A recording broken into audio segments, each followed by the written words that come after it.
Că-i poveste, chiar dacă e digitală, am să încep așa.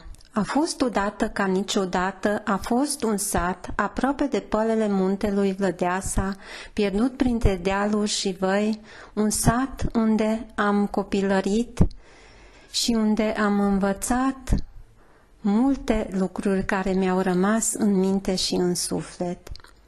Mi-au rămas în suflet culorile și mireasma florilor din grădini și de pe câmpuri, unde ne jucam cu veselie toți copiii împreună, indiferent că eram români sau maghiari, ne bucuram la fel că ne întâlneam și eram împreună, ne bucuram de soare, de lumină și de tot ce ne oferea natura.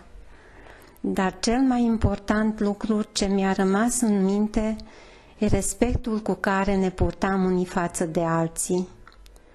Ne respectam sărbătorile, obiceiurile, cuvântul, cuvintele, graiul.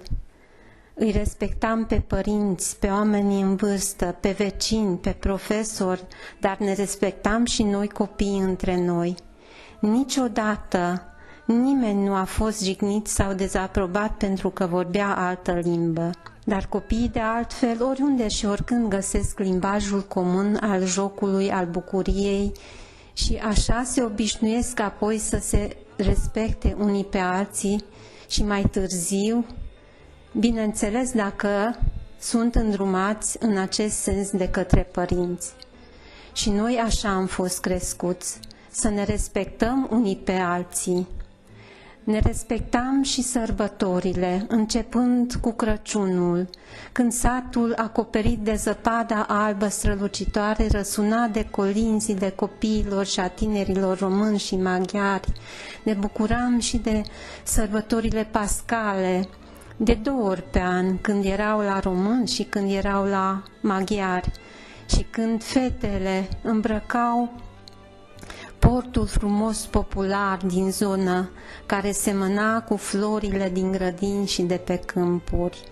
Și era atâta culoare și veselie în sat. La fel era și la nunți, se îmbrăcau haine de sărbătoare și se bucura toată lumea. Dar oamenii mergeau și la înmormântări, își exprimau condoleanțele celor care sufereau o pierdere în familie. Indiferent dacă erau români sau maghiari, pierderea era întregii comunități. Trist este că acum pierderile sunt tot mai multe. Satul a supraviețuit invaziei tătarilor, războaielor mondiale, a rezistat comunismului, dar acum tot mai multe case sunt goale, copiii, voia bună, aproape că au dispărut din sat. Trist e că peste câțiva ani s-ar putea să se vorbească despre acest sat așa cum mi-am început eu povestea. A fost odată ca niciodată și poate că în semnele de pe lângă ceasul de soare care se află pe peretele bisericii reformate, de altfel monument istoric din secolul al XII-lea, spun adevărul. Repede-ți trec ceasurile. Dar să nu aibă povestea mea final așa de trist, vă asigur că ceva tot rămâne din satul acesta de altă dată.